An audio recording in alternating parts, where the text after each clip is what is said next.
세 번째, 워크 캠프가 이어준 사람들.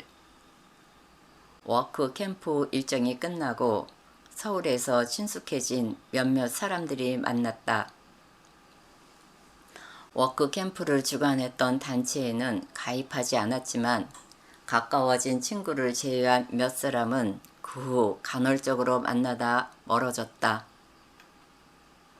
친구를 종로에서 만난 날 식사하며 이야기하던 중에 건실해 보이던 두 청년이 우리 앞에 나타났다. 두 남학생은 학교 동아리 개강 파티에 동행할 파트너가 되어줄 것을 우리에게 제안했다.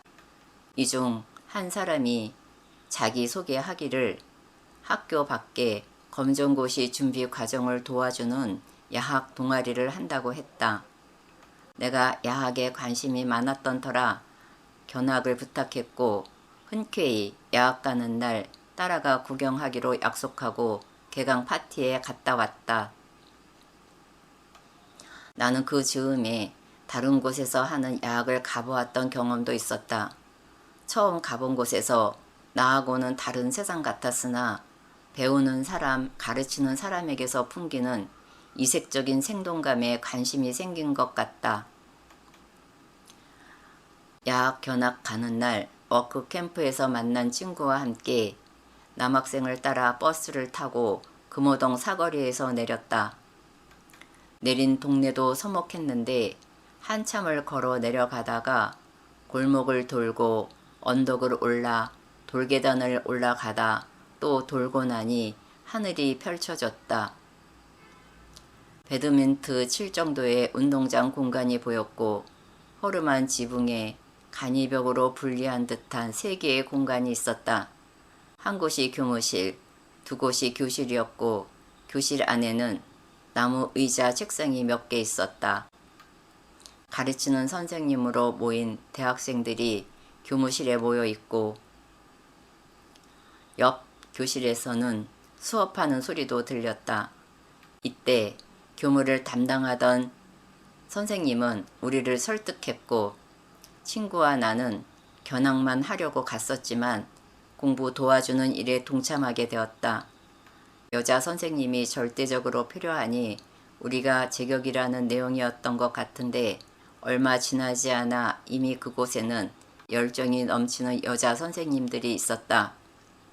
이렇게 친구와 나는 주기적으로 가야 할 곳이 생겼기에 자주 만났고 더 가까워졌다. 그 당시에 살던 우리 집은 중구 번화가에 자리한 6층 건물 옥탑이었다. 그 당시에는 몰랐지만 청소년 시기에 무방비로 극심한 스트레스에 노출되어 있었던 시기였다.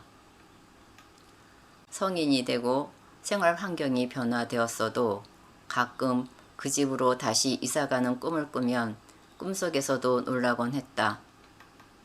그만큼 정서적 공감이나 안정감을 느낄 만한 환경은 아니었고 공부의 결과로 자신을 증명해야 인생 성공길에 드는 줄 알았다. 나는 대학 입시에 실패했기에 주눅들어 지내며 똑똑치 못한 바보인 줄 알았다. 이곳에서 만난 사람들은 공부를 못했다고 눈총 주는 사람도 없었고 노래를 못해도 같이 웃으면 그만이었다. 정서적 숨통이 트이는 자유로운 세상을 만난 격이었다. 야학에서 시험 기간이 되면 시험 문제를 투명 종이에 송곳 같은 것으로 긁어 쓰고 밑에 시험지를 대고 잉크 묻힌 롤을 밀면 시험지에 글자가 새겨지는 등사기도 놀잇감이었다. 회비로 2,000원을 내고 시험지, 잉크, 분필 등 소소한 경비를 충당했다. 가끔 이를 찻집을 열거나 석유 골로와 노란 주전자 등을 싸들고 도봉산 중턱에 올라가 등산객에게 커피를 팔았다. 이렇게 마련한 경비로 방학이 되면 비새는 건물, 부서진 돌계단 등을 보수공사했다. 학생분들이 검정고시 치르는 날이면 시험장에 따라가 밖에서 기다리며 놀았고 새학기가 되면 학생 모집하려고 길거리 전봇대에 광고지 붙이느라 돌아다녔다. 집에 돌아오면 옷에 풀물이 묻어 얼룩진 것을 보고 도대체 밖에서 뭔 짓을 하고 다니냐고 혼나기도 했다. 학교 다니는 것보다 재미있어 놀러 다닌 것 같다. 이곳에서 만난 사람들은 정기적인 모임이 없어도 몇 년 만에 누군가 모임을 주선하거나 경조사가 생기면 거리에 상관없이 기꺼이 모였다. 학생분들에게 애정과 열정이 가득했던 교무 선생님은 한동안 소식이 없었다. 캐나다로 이주했던 교무 선생님이 2018년 말에 나타났다. 조용하던 단톡방 알림 소리가 자주 들렸고 교무 선생님의 노력으로 소식이 끊겼던 몇 분도 다시 만났다. 교무 선생님의 모이자는 열정으로 최근의 사진들을 만날 수 있었다. 나는 얼굴은 못 보여도 통화는 할 수 있다고 했더니 연락을 하곤 했다. 나는 나에 대한 위로의 연락인 줄 알았다. 선생님과 마지막 대화 나눈 것은 지난해 늦가을이었다. 그가 이야기하기를 내가 떠나고 난 후 사람들이 내 방을 치울 때 이 사람이 그래도 정리는 하고 살았구나 라고 생각할 만큼 방을 정리하고 싶은데 어떻게 해야 할지 모르겠다고 했다.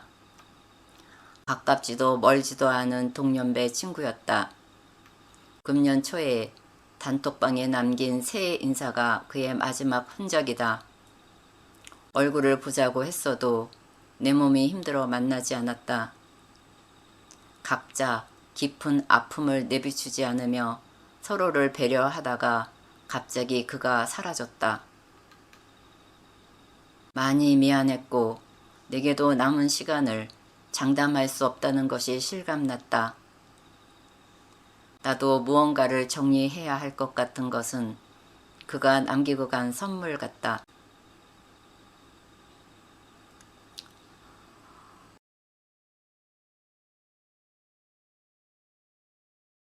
순간순간 하루하루를 후회 없이 살아내고 싶다.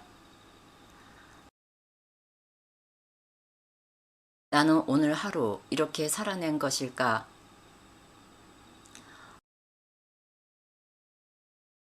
소소한 일에 눌려있던 감정들이 스멀거린다. 오늘도 침묵 속에 내면의 자신을 만나야겠다.